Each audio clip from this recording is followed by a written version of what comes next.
It is Thursday, August 11, 2016. We're pleased to bring you today's edition of the Government News Brief. Welcome.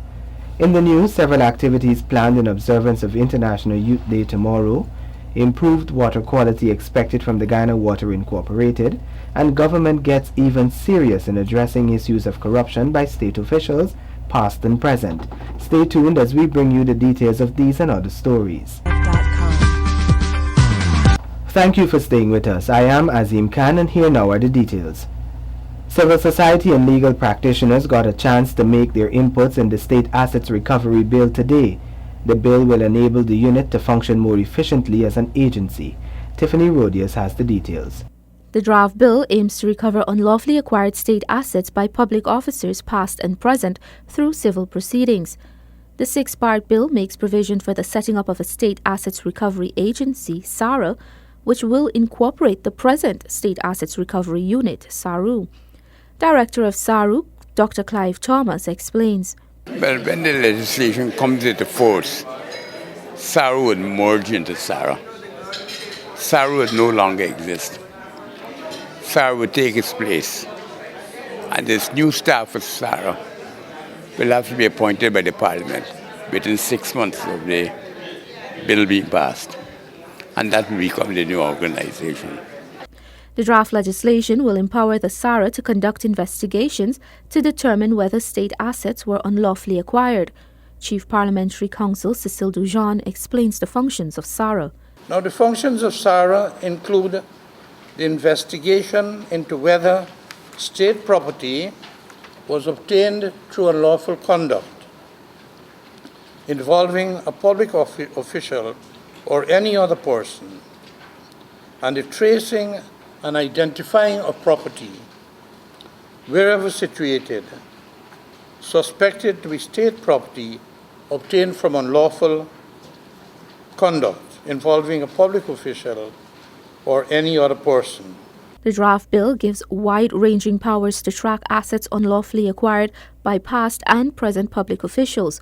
The director also has discretion to decide whether to initiate criminal proceedings against these officials. President of the Bar Association, Jem Sanford Johnson, and Mike McCormack of the Guyana Human Rights Association questioned the authority entitled to the director of SARA. The Bar is concerned of the powers given to one person, that is the director of SARA, in the decision-making process of the recovery of state assets. We wish to recommend that maybe a board should be put in place for that purpose. We find it's not reassuring that there is actually nothing between the director of SARU and Parliament in terms of either monitoring or oversight and advisory board or anything of that nature. However, Attorney General Basil Williams, who spearheaded the drafting of the bill, assures that the director will be guided by the legislation. The director will have the vision of the organization. He has people who work with him. He's guided by this statute, this legislation. Meanwhile, Dr. Thomas notes that the eventual passage of the bill will strengthen the works of the unit, which has faced considerable challenges with access to information. When the bill comes into force, we'll have that authority. And that will make it a much more effective institution. The Attorney General says the issues raised at the consultation will be examined and addressed. Once there is satisfaction that the bill addresses these concerns, it will be taken to Cabinet and subsequently Parliament. The State Assets Recovery Draft Bill is a comprehensive legislation to curb corruption and is part of government's efforts to create professional, non-bribable public officers. For the Government News Brief, I'm Tiffany Rogers. The Guyana Water Incorporated will be establishing mini laboratories at each of its water treatment plants to ensure the water quality meets World Health Organization standards.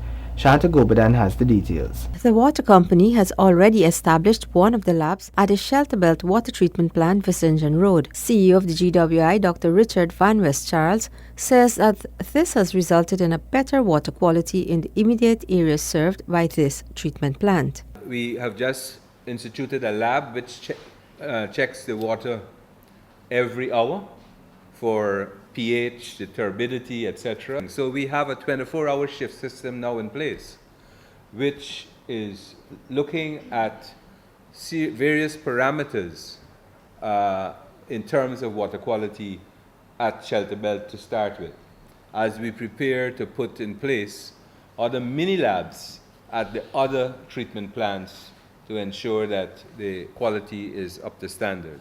The labs will be equipped with the essential equipment to monitor the water quality around the clock. This quality information will then be used by management to continuously monitor and evaluate the individual treatment processes in an effort to improve the overall system, Dr. Van West Charles said. This is important because the Shelter Belt situation is complex and unique to the other systems throughout the country, because it takes 60% of the water being distributed in Georgetown comes from surface water, comes from the Conservancy, and 40% comes from wells. So the complexity of treating the surface water with alum and lime and other chemicals to bring it to the standards of WHO requires a series of processes. But before we can pump that or distribute that water into the population, we need to be assured that it is of the right quality. The requisite equipment and reagents for the establishment of the remaining labs have already been ordered and are expected to arrive in the country in a few weeks' time. Dr. Van West Charles says that upon arrival, the mini labs will be set up, operators will be appropriately trained, and a tight 24-hour monitoring schedule will be implemented at each water treatment plant.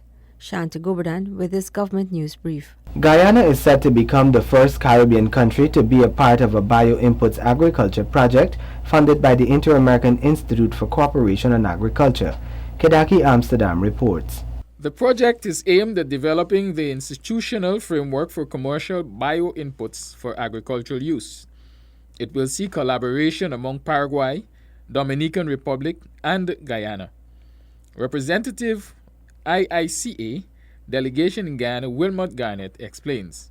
The Competitive Fund for Technical Cooperation in ICA, as we say, the FUNTC, has approved and granted funding for the implementation of this project, development of the institutional frameworks of the subsector of commercial bioinputs for agricultural uses, inoculants and biopesticides to promote clean or cleaner agriculture in Paraguay, Dominican Republic, and Guyana. The best practices will be shared, and of course, Guyana will set the standard in the Caribbean region. The project aims to engage the private and the public sectors to strengthen and develop the institutional capacity required to conduct the evaluation processes, registration, and post-registration control of commercial bioinputs for agricultural use. Prominent Secretary of the Ministry of Agriculture, George Jarvis, details the use of biochemicals in Guyana. From as far back as 1992, we were using bioinputs to treat copra instead of using the inorganic and other toxic chemicals. So it is not a new thing to us, but what is new and very welcome is the fact that we are looking to make an industry here, which, as was mentioned by both of the previous speakers, will have the capacity of creating jobs and helping to green our agriculture. Further, Prominent Secretary Jarvis says there are many benefits to be had from the use of biochemicals in the local agricultural sector. A transition to green agriculture can restore and maintain soil fertility, reduce soil erosion and chemical pollution, increase water use efficiency, decrease deforestation, biodiversity loss, and other land use consequences. It is within this context that we need to intensify the use of bioinputs in the agriculture sector. Kedaki Amsterdam for Government News Brief. The Workmen Ville community is set to receive assistance from government that would eradicate the flooding situation faced in the Georgetown community. Details in this report. On Wednesday, a team from the Ministries of Communities and Public Infrastructure and the Mayor and City Council visited the area to conduct an assessment. It was agreed that the cleaning of interlocking and main drains in the area will begin on Saturday. Ministry of Public Infrastructure's Community Coordinator Nielsen Mackenzie says from the assessment the team would be able to know the type of interventions needed. He points out that several factors contribute to the flooding in the area. One is the high tide, but the second factor is the continual bad disposal of solid waste, solid and other waste, plastic still around the place, causing invariably blockages in areas that we'd rather not have blockages, at culverts, key culverts, which contribute in a large measure to the stifling of water movement, which results in the backup of water and flooding. In addition, Mackenzie points out that last year some works were done to desil the interlocking drains in the area. However, he explains that if the interlocking drains are cleaned and the main drains are not, then the situation will remain the same. Desilting of drains will take place from Princess to Hadfield Streets and from Louisa Road to Vlissingen Road. Sharon Austin, a resident of the Workmen Ville area, suggested to the community coordinator to employ youths from the area to assist with the works on Saturday. Just stop them from thieving, right? At least in Saturday, thing hot and sweaty. Concerning the work, the draining work, they started hot and sweaty and now they left it. And the youths and stop the youths from thieving and so. Mackenzie assured the resident that her opinion would be taken into consideration. What we try to do is look at how we could make the most meaningful interventions. That means to get all this water off as quickly as possible, while at the same time ensuring that we're able to employ as many people as possible. It can't happen every day, but certainly we'll take your views on board and look at, wherever possible, greater involvement of the communities in which we work. In addition, works in low-lying areas around Georgetown will be commencing shortly. Shanta Goberdan with this government news brief.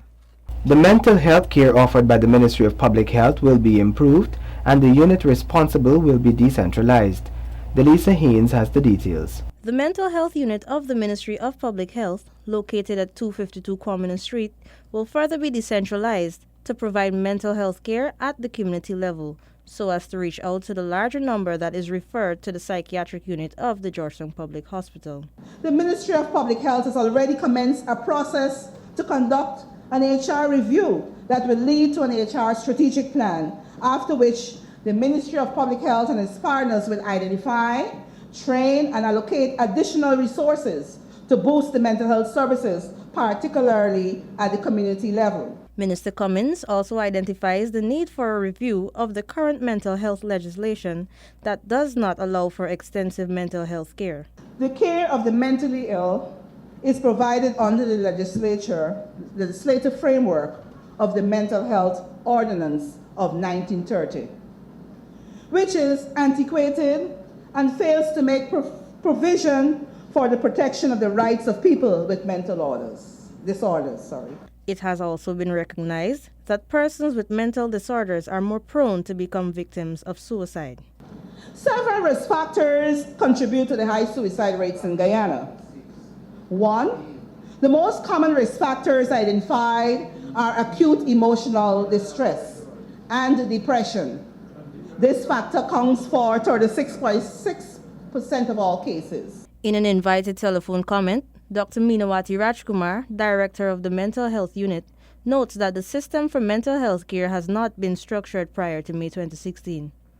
Dr. Rajkumar adds that the unit will serve as an outpatient department, delivering counseling and occupational therapy to these patients. The Mental Health Unit Director says the Public Health Ministry intends to upgrade the GPHC's psychiatric department as a specialized inpatient unit, housing patients according to their level of diagnosis. For the Government News Brief, I am Delicia Haynes. Tomorrow, August 12, 2016, Guyana will join the rest of the world in celebrating International Youth Day under the theme The Road to 2030, eradicating poverty and achieving sustainable consumption and production. International Youth Day focuses on the rights of young people to have full access to education, adequate health care, employment opportunities, financial services, and full participation in public life. With this in mind, the government of Guyana has partnered with several other agencies to address serious issues that affect youth in Guyana. In her message to mark the day, Minister in the Ministry of Education, Nicolette Henry, says a draft National Youth Development Policy is currently being debated in the National Assembly. This policy entails a strategic blueprint to see youth development in Guyana. On this day, the government takes the opportunity to renew its pledge of support to young people in all areas of their development. With an army of youth rightly trained, Guyana's future seems bright. Several activities have been planned for this day and will be held at the National Cultural Center, commencing at 8 a.m. All youths and youth clubs, organizations and groups are invited to participate in these public events. Those are the reports we covered in today's edition of the Government News Brief. The details of these and other stories can be found on GNA's website. We encourage you to stay updated and subscribe to our website and YouTube channel, and also follow us on social media. All government and other information can be accessed from GNA's website and Facebook page. Join us again tomorrow when we bring you another edition of this, the Government News Brief. Thank you for watching.